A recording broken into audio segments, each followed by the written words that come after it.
The Hill We Climb by Amanda Gorman, with a foreword written and read by Oprah Winfrey. This is the author, Amanda Gorman.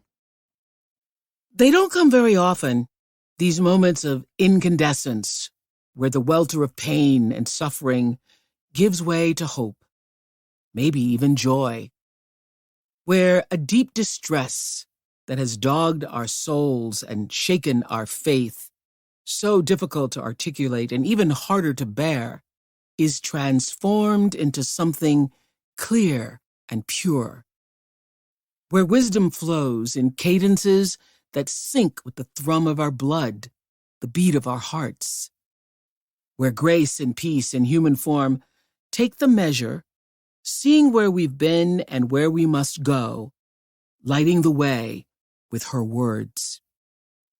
She was exactly what we'd been waiting for, this skinny Black girl descended from slaves, showing us our true selves, our human heritage, our heart. Everyone who watched came away enhanced with hope and marveling at seeing the best of who we are and can be through the eyes and essence of a 22-year-old, our country's youngest presidential inaugural poet. As her words washed over us, they healed our wounds and resurrected our spirits. A nation, bruised but whole, climbed up off its knees. And finally, a miracle. We felt the sun pierce the never-ending shade.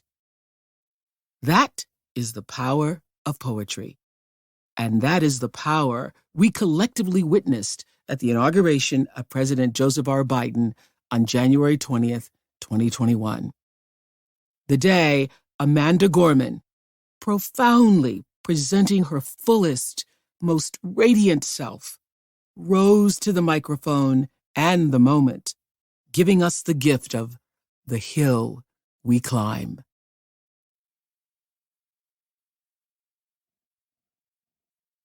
Read at the inauguration of President Joe Biden, January 20th, 2021. Mr. President and Dr. Biden, Madam Vice President and Mr. Emhoff, Americans and the world. When day comes, we ask ourselves, where can we find light in this never-ending shade? The loss we carry, a sea we must wade. We've braved the belly of the beast. We've learned that quiet isn't always peace, and the norms and notions of what just is isn't always just is.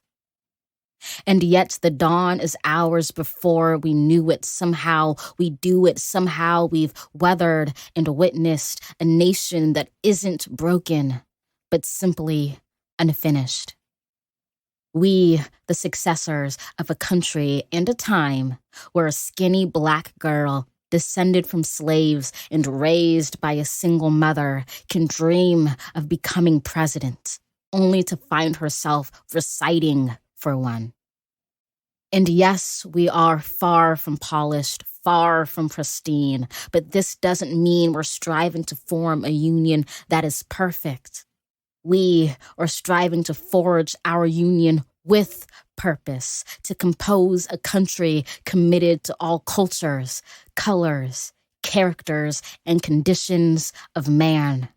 And so we lift our gazes not to what stands between us, but what stands before us.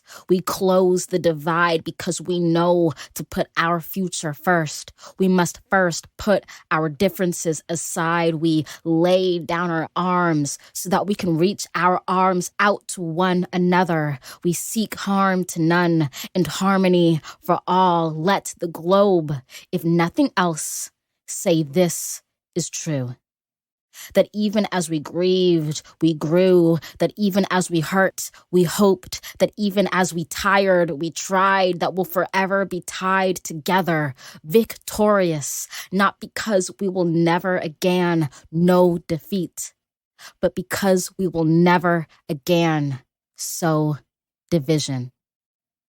Scripture tells us to envision that everyone shall sit under their own vine and fig tree, and no one shall make them afraid. If we're to live up to our own time, then victory won't lie in the blade, but in all the bridges we've made. That is the promised glade, the hill we climb, if only we dare it.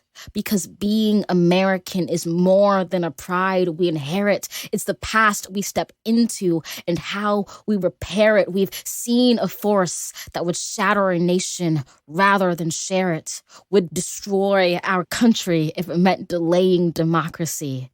And this effort very nearly succeeded.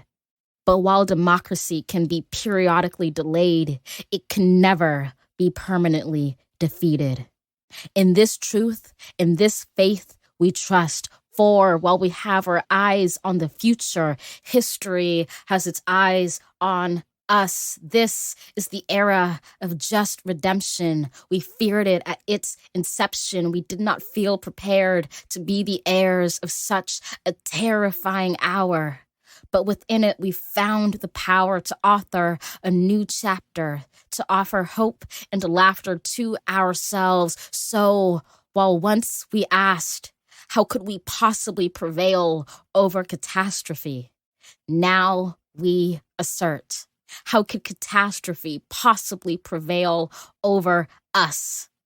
We will not march back to what was, but move to what shall be, a country that is bruised, but whole, benevolent, but bold, fierce and free. We will not be turned around or interrupted by intimidation because we know our inaction and inertia will be the inheritance of the next generation.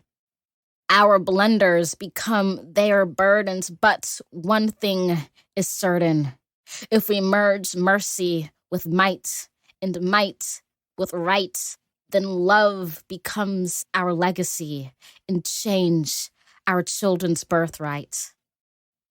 So let us leave behind a country better than the one we were left. With every breath from our bronze-pounded chests, we will raise this wounded world into a wondrous one.